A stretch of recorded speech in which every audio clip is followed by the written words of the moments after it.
Hello friends, welcome to AB classes. Friends, आज मैं समझाने वाला हूं ऑटोमोबाइल इंजीनियरिंग में न्यूमेरिकल और फॉर्मूले से रिलेटेड ऑब्जेक्टिव क्वेश्चन। फ्रेंड्स, आज का वीडियो पूरा जरूर देखें क्योंकि आज का वीडियो है मोस्ट इंपॉर्टेंट है। जो भी हम 24 क्वेश्चन आज मैं समझाने वाला हूं, सभी क्वेश्चन मोस्ट इंपॉर्टेंट हैं। इसके अलावा ऑटोमोबाइल इंजीनियरिंग में किस टाइप के न्यूमेरिकल पूछे जाते हैं, उसमें कौन से फॉर्मूले यूज किए जाते हैं और फॉर्मूले से रिलेटेड कौन कौन से क्वेश्चन बनते हैं, यह सब आपका आज क्लियर हो जाएगा यदि आप वीडियो पूरा देख लेते हैं। इसके अलावा ऑटोमोबाइल इंजीनियरिंग से रिलेटेड और भी ऑब्जेक्टिव क्वेश्चन की वीडियो में डाल चुका हूं, वह भी आप देखना चाहते हैं तो उसके लिए हमने एक प्लेलिस्ट बना रखी है ऑटोमोबाइल इंजीनियरिंग ऑब्जेक्टिव के नाम से, उसमें जाकर आप देख सकते हैं। अब फ्रेंड्स, मैं कर रहा हूं आज का वीडियो स्टार्ट। पहला क्वेश्चन है, उसको मैं समझा रहा हूं। क्वेश्चन में लिखा है इन अ 4 stroke engine the working cycle complete.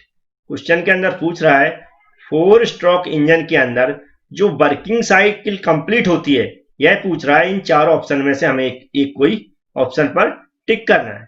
तो फ्रेंड्स, इसकी थोड़ी सी कंसेप्ट मैं बता देता हूं।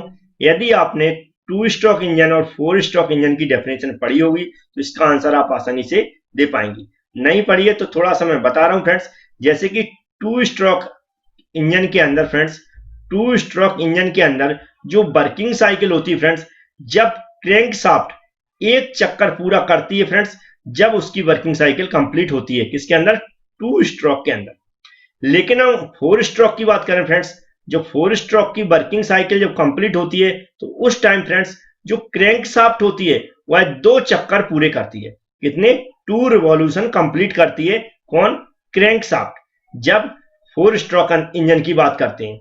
और 2 स्ट्रोक के अंदर फ्रेंड्स सिर्फ वर्किंग साइकिल के दौरान क्रैंकशाफ्ट एक चक्कर पूरा करती है। तो दोनों पे आधारित क्वेश्चन आते हैं फ्रेंड्स, तो दोनों पे आप टिक कर सकते हैं। लेकिन यहाँ पर 4 स्ट्रोक इंजन की बात कर रहे हैं फ्रेंड्स, तो इसमें क्रैंकशाफ्ट कितने चक्कर पूरा करती है, 2 चक्कर पूरा करती है। तो फ्रेंड्स, ये जो ऑप्शन होगा बी वाला, 2 रिवॉल्यूशन ऑफ द क्रैंकशाफ्ट, ठीक है फ्रेंड, बी वाला ऑप्शन हमारा करेक्ट हो जाएगा। तो फ्रेंड्स, ये क्वेश्चन का आंसर आपको समझ में आ गया होगा। एक के साथ एक 2 स्ट्रोक का भी मैंने आंसर बता दिया।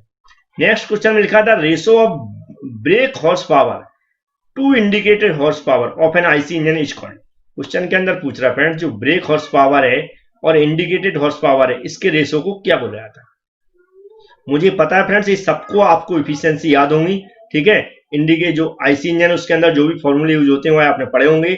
नहीं पढ़े तो मैं अभी बहुत सारी इफिशियंसी के फॉर्मूले बता रहा हूँ, वह आपका रिवीजन भी हो जाएगा। और जो भी क्वेश्चन इस तरह के आते हैं तो उनका आंसर भी देना आसान होगा और न्यूमेरिकल को भी सॉल्व करना आसान होगा। तो मैं बता देता हूं। तो फ्रेंड्स, यहाँ पर कुछ इफिशियंसी के फॉर्मूले लिखे हैं, उनको मैं समझा रहा हूँ। हिंदी में लिखा है लेकिन फ्रेंड्स मैं इंग्लिश में समझा देता हूँ जिससे आपको ये सब क्लियर हो जाए। यहाँ पर लिखा है थर्मल इफिशियंसी। क्या लिखा हुआ फ्रेंड्स, थर्मल इफिशियंसी 2 टाइप्स की होती है। एक होती है फ्रेंड्स इंडिकेटेड थर्मल इफिशियंसी, दूसरी होती है ब्रेक थर्मल इफिशियंसी।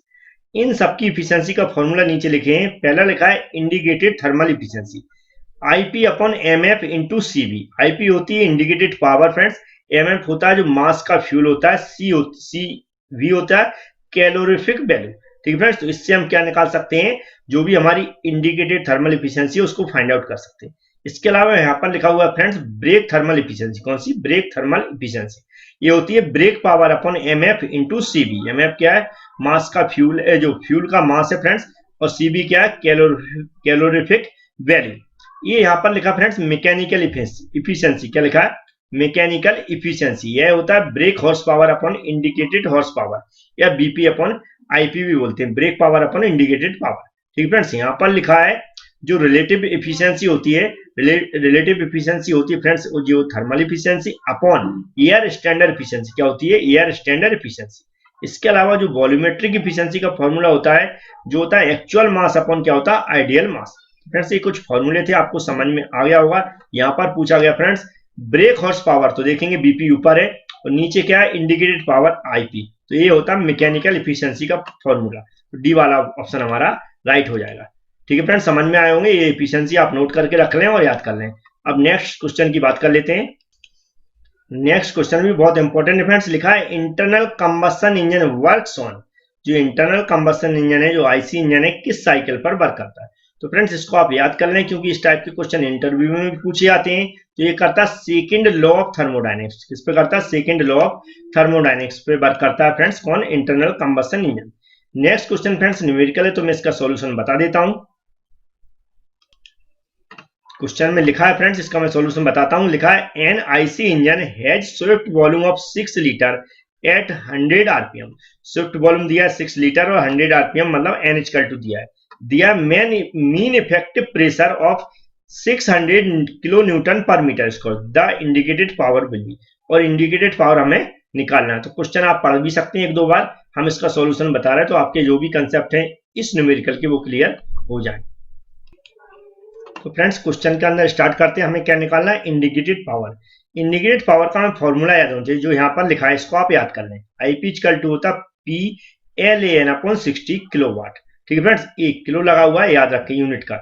अब यहाँ पी क्या है? मीन इफेक्टिव प्रेशर है, जो गिवन है क्वेश्चन के अंदर फ्रेंड्स। इसके अलावा एल क्या होती है? जो स्ट्रोक लेंथ है। ए क्या है? एरिया है। तो वॉल्यूम इक्वल टू हम जानते हैं लेंथ इंटू एरिया होता है। क्योंकि इसमें डायरेक्ट स्विफ्ट वॉल्यूम दे दिया फ्रेंड्स, तो वॉल्यूम दिया है, तो वॉल्यूम इक्वल टू क्या होता है? Area into length. तो ये लीटर में दिया है, तो फ्रेंड्स इसको हमने मीटर क्यूब में कन्वर्ट कर लिया 10 की पावर -3 का मल्टीप्लाई करके। ठीक है, या 6 में हमने 10 की पावर 3 का डिवाइड करके, तो इसको हमने क्या वी में कन्वर्ट कर लिया। तो एल इक्वल टू क्या हो जाएगा? वी हो जाएगा। और एन क्या होता है फ्रेंड्स? जो भी नंबर ऑफ वर्किंग स्ट्रोक पर मिनट होता है फ्रेंड्स। ये 4 स्ट्रोक के लिए NY2 होते हैं फ्रेंड्स, लेकिन इसमें ऐसा कुछ लिखा नहीं है क्वेश्चन में कि 4 स्ट्रोक है या 2 स्ट्रोक। तो फ्रेंड्स हमें एन और NY2 दोनों से करके देखना होगा न्यूमेरिकल को। ठीक है फ्रेंड्स, अगर जिसमें इसका ऑप्शन सही मिल जाए वो हमारा राइट आंसर होगा। तो हमने NY2 करके देखा फ्रेंड्स 4 स्ट्रोक को मानते हुए इस न्यूमेरिकल में, तो वो क्या हो जाएगा? जो भी रिवॉल्यूशन दिया पर मिनट उसके बटे 2 कर देंगे तो 500 आ जाएगा। तो ये जो वैल्यू यहाँ पर निकाली इनको सम को इसमें रख देंगे फ्रेंड्स, तो कैलकुलेट करेंगे तो कितना आएगा? 30 किलोवाट। तो इसमें जो 30 किलोवाट डी वाला ऑप्शन हमारा मिल रहा है, तो ये करेक्ट हो जाएगा। फ्रेंड्स समझ में आया होगा कि ये इंडिकेटेड पावर कैसे निकालते हैं। नेक्स्ट क्वेश्चन की अब बात कर लेते हैं। नेक्स्ट क्वेश्चन भी फ्रेंड्स बहुत इंपॉर्टेंट है। लिखा है स्ट्रोक ऑफ इंजन। स्ट्रोक किसे बोलते हैं? तो फ्रेंड्स अगर आपने इसकी मेरे वीडियो पढ़े होंगे तो आपको अच्छी तरह समझ में आ गया होगा कि स्ट्रोक लेंथ क्या होती है। तो मैं फिर से बता रहा हूँ फ्रेंड्स, जो हमारा सिलेंडर होता है, सिलेंडर के अंदर जो पिस्टन मूव करती है टॉप डेड सेंटर से bottom dead centre, bottom dead centre से टॉप डेड सेंटर, मतलब सिलेंडर के अंदर ऊपर से नीचे आती है, फिर नीचे से ऊपर आती है। तो एक बार जब ऊपर से नीचे आएगी, मतलब टॉप डेड सेंटर से जब नीचे आएगी बॉटम डेड सेंटर, तो उसे हम क्या बोलेंगे? Stroke length. या फिर नीचे से जब ऊपर आएगी बॉटम डेड सेंटर से टॉप डेड सेंटर की ओर, तो उसको हम स्ट्रोक लेंथ बोलते हैं। मतलब कहने का मतलब फ्रेंड्स होता है कि पिस्टन जब एक बार ऊपर से नीचे या फिर नीचे से ऊपर जो लेंथ ट्रेवल करती है, वह एक बार की लेंथ क्या कहलाती है? Stroke length. ठीक है फ्रेंड्स, तो ये जो इसमें देखेंगे distance between TDC to BDC, तो ये डी वाला ऑप्शन हमारा करेक्ट हो जाएगा। याद रखें फ्रेंड्स, कई बार फुल फॉर्म पूछ लेते हैं। तो TDC का मतलब होता है टॉप डेड सेंटर और BDC का मतलब होता है bottom dead centre. Next question numerical है फ्रेंड्स, इसको मैं पढ़ के सुना देता हूँ, फिर इसका सॉल्यूशन बताता हूँ। लिखा है certain engine produce 10 kilowatt indicated power. Indicated power given है, बोला इट्स मैकेनिकल इफिशियंसी था 70% और 70% मैकेनिकल इफिशियंसी भी गिवन है। देन द फ्रिक्शनल पावर, और फ्रिक्शनल पावर हमें निकालना है। तो इसका भी सॉल्यूशन मैं बता देता हूँ।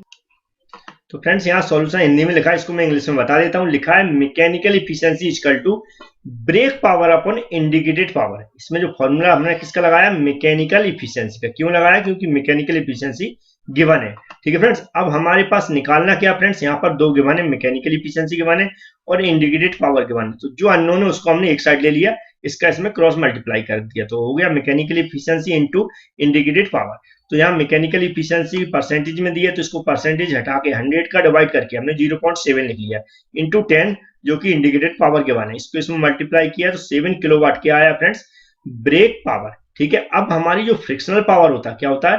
फ्रिक्शनल पावर, ये लिखा हुआ है फ्रिक्शनल पावर, यह इक्वल टू होता है indicated power upon brake power. याद रखें, फ्रिक्शनल पावर का जो फॉर्मूला होता है indicated power minus brake power. तो इंडिकेटेड पावर इक्वल टू कितना है फ्रेंड्स? तो 10 गिवन है वो रख दिया, माइनस जो इंडिकेट अपन ने ब्रेक पावर निकाली उसको रख दिया, इसमें से इसको माइनस किया तो 3 किलोवाट आ गया। तो 3 किलोवाट फ्रेंड्स सी वाले ऑप्शन में है, तो ये हमारा राइट ऑप्शन हो जाएगा फ्रेंड्स।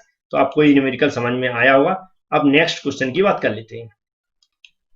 नेक्स्ट क्वेश्चन है फ्रेंड्स 7 नंबर का, वेरी वेरी वेरी इंपॉर्टेंट। अभी कैसे पता पड़ेगा वेरी इंपॉर्टेंट है, तो आप यहाँ देख लें ये कितनी बार पूछा गया, और बड़े बड़े एग्जामों में यहाँ देख रहे होंगे आप, बार बार पूछा जाता है ऐसा लगता है। ठीक है ना, इसलिए बहुत इंपॉर्टेंट क्वेश्चन है। लिखा है petrol engine has compression ratio from, यदि आपने 2 स्ट्रोक इंजन और जो भी हमारा 4 स्ट्रोक इंजन है, पेट्रोल इंजन और डीजल इंजन, इन सब के डिफरेंस पढ़े होंगे तो ये सभी इस तरह के उसमें पॉइंट हैं वो है आपको याद होंगे। तो फ्रेंड्स ये है जो कंप्रेशन रेशो होता है पेट्रोल इंजन के लिए, इसको आप रट लें 6:10 के बीच में होता है। कितना? 6:10। तो इसका ये वाला ऑप्शन करेक्ट हो गया।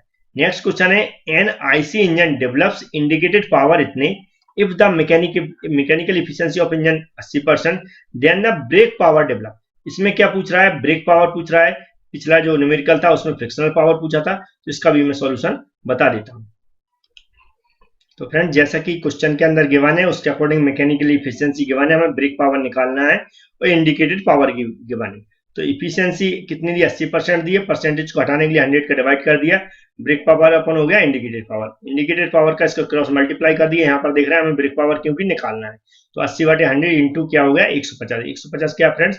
जो इंडिकेटेड पावर गिवन है उसका मल्टीप्लाई कर दिया। जब इसको हमने सॉल्व किया फ्रेंड्स तो कितना आया? 120 किलोवाट। तो 120 किलोवाट भी वाला हमारा ऑप्शन है, तो ये करेक्ट हो जाएगा। समझ में आ गया होगा फ्रेंड्स न्यूमेरिकल। अब नेक्स्ट क्वेश्चन की ओर मूव करते हैं। नेक्स्ट क्वेश्चन है फ्रेंड्स, लिखा है compression ratio of diesel engine may have a range. इससे पहले मैंने पेट्रोल इंजन का बताया था, इसमें बता रहा हूँ डीजल इंजन का। यह भी कई बार पूछा जाता है फ्रेंड्स, दिख रहा होगा आपको, इंपॉर्टेंट क्वेश्चन ये भी है। तो यहाँ पर जो डीजल इंजन का कंप्रेशन रेशो होता है फ्रेंड्स, तो यह होता है लगभग 16:30 के बीच में। कितना होता है? 16:30 के बीच में। तो ये बी वाला ऑप्शन हमारा करेक्ट होना चाहिए, ये वाला। तो ये हम टिक कर देते हैं फ्रेंड्स, तो इसको भी आप रट लें या फिर याद कर लें। नेक्स्ट क्वेश्चन है फ्रेंड्स, लिखा है in 100 cc 4 stroke IC engine with crank running at 1000 RPM if the mean effective pressure इतने इतने and efficiency of engine 0.5 then brake power of engine. हमें ब्रेक पावर निकालना है, तो इसका सॉल्यूशन कैसे करेंगे फ्रेंड्स, कैसे फाइंड आउट करेंगे ये मैं बता देता हूँ। तो फ्रेंड्स मैं समझा देता हूँ इसका न्यूमेरिकल। जैसे कि मीन इफेक्टिव प्रेशर दिया है किलो पास्कल में, उसको मैंने पास्कल में चेंज किया 10⁻³ का मल्टीप्लाई करके। स्विफ्ट वॉल्यूम दिया सीसी भी होता है मतलब क्यूबिक सेंटीमीटर, तो उसको मैंने मीटर क्यूब में कन्वर्ट किया फ्रेंड्स, तो ये हो गया 10⁻³ ठीक है। अब इफिशियंसी दी है n=2 दिया है, k=1 हो गया सिलेंडर के लिए, मतलब ये हो गया 2 स्ट्रोक सिलेंडर के लिए। अब फ्रेंड्स 4 स्ट्रोक सिलेंडर के लिए क्या होता है? n=n/2 होता है, तो हम n/2 निकाल लेंगे। ठीक है, अब हम बात करते हैं फ्रेंड्स जो हमें निकालना है, क्या निकालना? Break power. ब्रेक पावर निकालने के लिए हमें मैकेनिकल इफिशियंसी का फॉर्मूला मालूम होना चाहिए, BP/IP। तो हमें IP यहाँ पर क्वेश्चन के अंदर गिवन नहीं है, तो हमने IP पहले निकालना पड़ेगा। तो IP यहाँ पर निकाला गया फ्रेंड्स, जो भी वैल्यू गिवन है उसको मैंने यहाँ पर पुट कर दिया, तो IP निकला 10/3 किलोवाट। ये 10/3 किलोवाट फ्रेंड्स यहाँ पर कहाँ पर यूज करने पड़ेगी? इस फॉर्मूले के अंदर। मैकेनिकल इफिशियंसी 0.5 दी है, equal to BP brake power निकालना है, 10/3 के जो इंडिकेटेड पावर जो यहाँ पर निकाली है उसको रख दिया। अब इसको कैलकुलेट किया तो ब्रेक पावर इक्वल टू आया 5/3 किलोवाट। 5/3 किलोवाट पहला वाला ऑप्शन है हमारा, ये करेक्ट हो जाएगा। अब नेक्स्ट क्वेश्चन की बात कर लेते हैं। नेक्स्ट क्वेश्चन भी फ्रेंड्स बहुत इंपॉर्टेंट है, लिखा है petrol can not be use in diesel engine because. क्यों? क्वेश्चन के अंदर पूछ रहा है डीजल इंजन के अंदर पेट्रोल क्यों यूज नहीं कर सकते। तो फ्रेंड्स इसको आप रट लें, याद कर लें, क्योंकि इस तरह के क्वेश्चन इंटरव्यू में भी कई बार पूछे जाते हैं। तो ये होता ऑफ हायर इग्निशन टेम्परेचर, मतलब जो हायर इग्निशन टेम्परेचर होता है फ्रेंड उसके कारण। ठीक है, याद रहेगा, हायर इग्निशन टेम्परेचर के कारण पेट्रोल को डीजल इंजन में यूज नहीं कर सकते हैं। अब नेक्स्ट क्वेश्चन की बात कर लेते हैं फ्रेंड, लिखा है if an engine is connected to a dynamometer which gives brake output torque reading इतने एट इतने आरपीएम पर, देन द ब्रेक पावर। हमें ब्रेक पावर इसके अंदर निकालना है फ्रेंड्स, तो कैसे निकालेंगे? जब डायनोमीटर की जो भी ब्रेक आउटपुट गिवन हो, तो इसको मैं सॉल्यूशन बता देता हूं। तो फ्रेंड्स यहाँ पर सॉल्यूशन बता रहा हूँ फ्रेंड्स, ये n=2 गिवन है और टॉर्क=2 गिवन है। तो अब जो टॉर्क गिवन है तो फ्रेंड्स वहां पर हमें ब्रेक पावर निकालने के लिए जो फॉर्मूला यूज करते हुए होता है टॉर्क इंटू ओमेगा। ठीक है, टॉर्क इंटू ओमेगा, T=2 हो जाएगा, ओमेगा=2 हम जानते हैं 2πn/60। क्या होता है? 2πn/60। T की जगह 200 रख देंगे फ्रेंड्स, 2πn=2 जे दिया है फ्रेंड्स यहाँ पर वैल्यू, उसको रख देंगे और ये पूरा कैलकुलेट करेंगे तो कितना आएगा? 75.36 किलोवाट। तो ये 75.36 किलोवाट जो भी इसमें आंसर होगा फ्रेंड्स उसको टिक कर देंगे। डी वाले ऑप्शन में पॉइंट वाला नहीं है, लेकिन समथिंग पूरा आंसर मिल रहा है, तो डी वाला ऑप्शन हमारा करेक्ट हो जाएगा। अब नेक्स्ट क्वेश्चन की बात कर लेते हैं। नेक्स्ट क्वेश्चन में लिखा friends, for same comparison ratio, same comparison ratio के लिए इन चारों में से कौन सा ऑप्शन राइट है। फ्रेंड्स इसका थोड़ा सा कंसेप्ट है, उसको मैं बता देता हूं जिससे आपको अच्छे से इस क्वेश्चन का आंसर समझ में आ जाएगा। तो फ्रेंड्स इस चार्ट में समझा रहा हूँ, एक इंपॉर्टेंट चार्ट है फ्रेंड्स। आप गवर्नमेंट एग्जाम देंगे फ्रेंड्स तो इस चार्ट से बहुत सारे क्वेश्चन बनते हैं। तो इस क्वेश्चन का आंसर कैसे मैं समझा रहा हूँ, इस पूरे चार्ट को उसको आप ध्यान से सुन लें। यहाँ पर जो हिंदी में लिखा उसको मैं इंग्लिश में समझा रहा हूँ।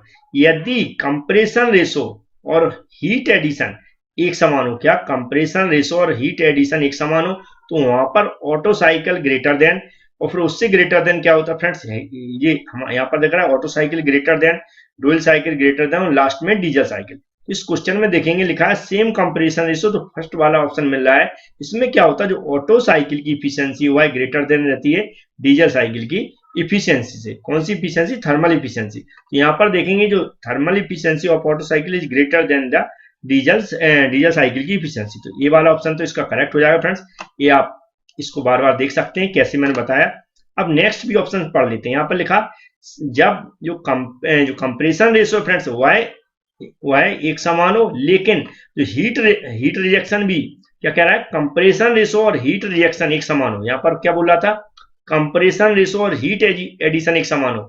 यहाँ पर कंप्रेशन रेशियो और हीट रिजेक्शन एक समान हो, तो ऑटो साइकिल की जो थर्मल इफिशियंसी ग्रेटर देन होती है ड्यूल साइकिल से और डीजल साइकिल से, ये दोनों समथिंग एक समान है। अब नेक्स्ट है, जब टेम्परेचर मैक्सिमम हो और जो हमारा हीट रिजेक्शन हो समान हो, क्या हो, मैक्सिमम टेम्परेचर और हीट रिजेक्शन एक समान हो, तो वहां पर डीजल साइकिल सबसे ग्रेटर देन रहती है, उसके बाद ड्यूल साइकिल आती है, फिर ऑटो साइकिल आती है। ठीक है, इसके बाद इसी तरह क्या कह रहा है, एक समान क्या हो, मैक्सिमम प्रेशर और हीट एडिशन, क्या मैक्सिमम प्रेशर और हीट एडिशन एक समान हो। एक कंडीशन है फ्रेंड्स ये वाली। इस कंडीशन में अगर इस तरह की जो सिचुएशन बनती है ऐसे क्वेश्चन में, उसके आंसर कैसे देना। तो यहाँ पर क्या होगा, डीजल साइकिल ग्रेटर देन होगी ऑटो साइकिल से, या फिर ड्यूल साइकिल से, या ऑटो साइकिल लेस देन होगी डीजल साइकिल से। तो ये चार्ट इंपॉर्टेंट है, आगे भी मैं बताऊंगा। अभी नेक्स्ट क्वेश्चन की बात कर लेते हैं। नेक्स्ट क्वेश्चन फ्रेंड्स बहुत सिंपल है, लिखा है one horse power is equal to, तो 1 हॉर्स पावर आपने इक्वल टू पढ़ा होगा 746 वॉट्स। क्या पढ़ा होगा, 746 वाट, 746 वाट्स। लेकिन यहाँ पर वो ऑप्शन नहीं है, लेकिन कंफ्यूज करने के लिए बोला फ्रेंड्स, कोई ऑप्शन है नहीं है, नन ऑफ दिस। तो हमारे पास जो ऑप्शन है वो 735, तो डी वाला ऑप्शन हमें करेक्ट करना पड़ेगा, उसके करीब वाला कौन सा है, 735। ये आंसर राइट हो जाएगा। अब नेक्स्ट क्वेश्चन की बात करते हैं। नेक्स्ट क्वेश्चन फ्रेंड्स न्यूमेरिकल है, लिखा है a 2 stroke IC engine has a stroke length of 120 mm and cylinder diameter इतने, इट्स मीन इफेक्टिव प्रेशर इतने एंड द क्रैंकशाफ्ट स्पीड इतनी दी है। What is the indicated power, indicated power बार बार पूछी जाती है, या फिर ब्रेक पावर पूछी जाती है। तो फ्रेंड्स याद रखें, यहाँ पर स्पेसिफाई किया है उसने 2 स्ट्रोक इंजन। ठीक है, ऐसा लगता है मुझे कई क्वेश्चन में जहां पर 2 स्ट्रोक अगर गिवन नहीं है तो वहां 4 स्ट्रोक इंजन कंसीडर करके रखें और उसी के अकॉर्डिंग सॉल्यूशन बनाएं। तो आप एक कंसेप्ट और याद कर लें कि जब भी 2 स्ट्रोक इंजन गिवन ना हो, 2 स्ट्रोक इंजन स्पेसिफाई है तो उसी के अकॉर्डिंग सॉल्व करना है। लेकिन अगर स्पेसिफाई नहीं है कोई भी इंजन, तो हमें 4 स्ट्रोक इंजन कंसीडर करके उस न्यूमेरिकल को सॉल्व करना है। तो इसका सॉल्यूशन मैं बता देता हूं। तो फ्रेंड्स क्वेश्चन साथ में नहीं दिखा पा रहा हूं मैं, क्योंकि न्यूमेरिकल सॉल्यूशन थोड़ा सा बड़ा है। थोड़ा सा मैं समझा देता हूँ। एल इक्वल टू 120 दिया है, आप क्वेश्चन पढ़ेंगे अभी आपको समझ में आ जाएगा। याद रखें यहाँ जो स्मॉल एन इक्वल टू या कैपिटल के इक्वल टू जो हम 1 लेंगे, ठीक है, 1 लेंगे। 1 का मतलब होता फ्रेंड्स, जैसे क्या होता है, जो हमारा 4 स्टॉक है उसमें n/2 लेते थे, तो यहाँ पर जो भी n दिया है उसको हम जितना दिया उतना ही लेंगे। ठीक है फ्रेंड्स, क्योंकि 4 स्टॉक में n/2 लेते थे, इसका आधा। ये 2 स्टॉक इंजन है, स्पेसिफाई किया गया है, तो जो भी n इक्वल टू है उसके बराबर ही लेंगे।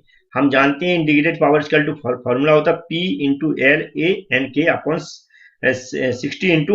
1000 क्यों किया गया है यहाँ पर, किलोवाट को लाने के लिए। ठीक है, हम जानते हैं यहाँ पर L equal to stock length दी है 120, हमें H इक्वल टू निकालना है, तो H इक्वल टू क्या होता है, π/4 d² होता है। क्योंकि डायमीटर गिवन है इसलिए डायमीटर रख के हमने क्या किया, एरिया निकाल लिया। अब सारी वैल्यू हमारे पास आ गई है, तो इसमें हमने पुट कर दिया, और indicated power equal to 6.03 kilowatt आया। क्या आया, 6.03 किलोवाट। देख लेते इतना आंसर अगर होगा, तो यहाँ पर देगा 6.03 किलोवाट, कोई भी आंसर नहीं है फ्रेंड्स, तो नन ऑफ दीज डी में आंसर जाएगा। ठीक है फ्रेंड्स, याद रखें कई बार ऐसा भी होता है जो आंसर नहीं मिलता तो हम उसको नन ऑफ दीज अगर ऑप्शन दिया है तो आया हमारा करेक्ट होगा। अब नेक्स्ट क्वेश्चन की बात करेंगे। नेक्स्ट क्वेश्चन है फ्रेंड, लिखा है the ratio of brake power output to the fuel energy input per unit is called. Friends ये मैंने स्टार्टिंग में ही सारे फॉर्मूले बताए थे कि ब्रेक पावर आउटपुट जो है उसके बटे अगर जो फ्यूल एनर्जी इनपुट है तो वह होती है थर्मल इफिशियंसी। क्या होती है friends? Thermal efficiency. Thermal efficiency का फॉर्मूला आपने पढ़ा होगा तो आपको याद आ जाएगा। जो भी ब्रेक पावर ऊपर रहता है फिर नीचे क्या होता है एम एफ इंटू सी भी, ठीक है। तो वही फॉर्मूला रहता है, वही थर्मल इफिशियंसी का फॉर्मूला रहता है फ्रेंड्स, वही पूछा गया है क्वेश्चन के अंदर। नेक्स्ट क्वेश्चन न्यूमेरिकल है, इधर लिखा है crank radius of single cylinder IC engine 60 mm and diameter of the cylinder इतने, the swift volume of the cylinder. Cylinder का सॉफ्ट वॉल्यूम निकालना है, इसको कैसे निकालते हैं इसको भी मैं बता देता हूं। तो फ्रेंड्स यहाँ पर सॉल्यूशन दिया है, हम जानते हैं स्विफ्ट वॉल्यूम निकालने का फॉर्मूला पाई/4 into D square into L होता है। पाई/4 वैल्यू है, डी इक्वल टू क्या है 80 है फ्रेंड्स, तो हमने उसको 80 रख देंगे। ये क्या होता है यहाँ पर क्रैंक की रेडियस दी है, पिस्टन स्ट्रोक क्या होती है उसको डबल होती है, तो 2 का मल्टीप्लाई कर देंगे, ठीक है फ्रेंड। तो कितनी हो जाएगी 120। तो ये 120 निकाल लिया फ्रेंड्स। अब इसको हम सॉल्व करना, तो हमारा जो स्विफ्ट वॉल्यूम आएगा 603 सेंटीमीटर क्यूब, तो 603 डी वाला ऑप्शन है, तो ये हमारा करेक्ट ऑप्शन हो जाएगा। अब नेक्स्ट क्वेश्चन की बात कर लेते हैं। नेक्स्ट क्वेश्चन है, लिखा friend which of the following sequence is true for same compression ratio and heat added. ही एडेड हीट और सेम कंप्रेशन रेशो के लिए मैंने अभी एक चार्ट बताया था फ्रेंड, फिर से बता रहा हूं क्योंकि वो एक इंपॉर्टेंट चार्ट है। तो फ्रेंड्स इस चार्ट को मैं एक बार और समझा रहा हूं, इसको आप अच्छे से याद कर लें। मैंने कहा ना, मैंने जो पुराने पेपर देखे उसमें बहुत बार इस चार्ट से रिलेटेड क्वेश्चन पूछे गए। पहली कंडीशन है फ्रेंड्स कि कंप्रेशन रेशो और हीट एडिशन एक समान हो, तो वहां पर जो कंडीशन बनती है auto cycle greater than dual cycle और डीजल साइकिल, मतलब ऑटो साइकिल ड्यूल साइकिल और डीजल साइकिल से ग्रेटर देन होती है, ठीक है फ्रेंड्स। नेक्स्ट जब, और इसका उल्टा भी देखो, जैसे कि उल्टा भी अगर इसका ऑप्शन लगाएंगे तो बी वाला सही होगा। बी वाला ऑप्शन आप कैसे सही होगा कि ऑटो साइकिल यहाँ ग्रेटर देन दिख रही है किससे, डीजल साइकिल से। याद रखेंगे यहाँ डीजल साइकिल ग्रेटर देन नहीं हो सकती है, इक्वल भी नहीं है, नन ऑफ दी नहीं, तो लेकिन जो इसको उल्टा कर दिया है, यहाँ पर दिख रहा है auto cycle greater than diesel cycle, इसको उल्टा लिख दिया diesel cycle less than auto cycle, तो ये वाला ऑप्शन सही है। और समझ लेते हैं, जब कंप्रेशन रेशो और हीट रिजेक्शन एक समान हो तो ये सेम कंडीशन बनती है। जब क्या हो, मैक्सिमम टेम्परेचर हो और जो हीट रिजेक्शन हो वह एक समान हो, मैक्सिमम टेम्परेचर और हीट रिजेक्शन एक समान हो, ऐसा ही कंडीशन हो, तो वहां डीजल इंजन ग्रेटर देन होता है ऑटो साइकिल से, ठीक है, और ड्यूल साइकिल से। और जब जो हमारा मैक्सिमम प्रेशर और हीट एडिशन एक समान हो तो वहां पर डीजल साइकिल ग्रेटर देन होता है ड्यूल और ऑटो साइकिल से, ठीक है। तो ये चार्ट आप रट लें। नेक्स्ट क्वेश्चन की बात कर लेते हैं। नेक्स्ट क्वेश्चन है फ्रेंड, लिखा है the difference between indicated power and friction power is indicated. एक फॉर्मूला है, जैसे मैं कई बार न्यूमेरिकल करा चुका हूं कि जो इंडिकेटेड पावर और फ्रिक्शन पावर का जो डिफरेंस होता है वह होता है ब्रेक पावर। क्या होता है friends? Brake power equal to होता है indicated power minus frictional power. Friends ये आपको याद रहेगा, फॉर्मूला न्यूमेरिकल में भी यूज होता है, तो यहाँ पर थ्योरी क्वेश्चन पूछा गया तो उसमें भी आप आसानी से आंसर टिक कर सकते हैं। अब नेक्स्ट क्वेश्चन की बात कर लेते हैं। नेक्स्ट क्वेश्चन में लिखा है friends the mean effective pressure of an engine denotes. जो मीन इफेक्टिव प्रेशर है क्या डिनोट कराता है? तो बहुत सिंपल आंसर है फ्रेंड्स, ये है एवरेज प्रेशर डिनोट कराता है। क्या है? जो भी हमारा औसत दाब होता है या फिर क्या बोलते हैं एवरेज प्रेशर, उसी को शो कराता है। लिखा है for the same operating maximum pressure and temperature. क्या बोल रहा है? Maximum pressure and temperature which cycle will have the higher efficiency, ठीक है। अब फ्रेंड्स मैं बात कर लेता हूं, अभी जस्ट पहले ही मैंने क्या किया था, एक चार्ट बताया था। उस चार्ट को अगर आपने पढ़ा होगा ध्यान से तो उसमें लास्ट की 2 कंडीशन में लिखा था मैक्सिमम प्रेशर या फिर मैक्सिमम टेम्परेचर की बात कर रहा था। मैक्सिमम प्रेशर और मैक्सिमम टेम्परेचर की बात कर रहा था, एक समान हो, ठीक है, हीट रिजेक्शन या फिर हीट एडिशन पे। तो उसमें क्या पढ़ा था हमने कि जो इफिशियंसी होती है डीजल इंजन की वह ग्रेटर देन रहती है ड्यूल साइकिल और ऑटो साइकिल से। तो किसकी इफिशियंसी हायर रहती है? वह डीजल साइकिल की। तो ये वाला ऑप्शन हमारा सही हो जाएगा। तो इसलिए मैं बता रहा हूँ उस चार्ट को आप याद कर लें। बहुत सारे क्वेश्चन, ये तो मैंने बहुत कम लिए हैं, ऐसे बहुत सारे क्वेश्चन पूछे गए उस चार्ट के ऊपर।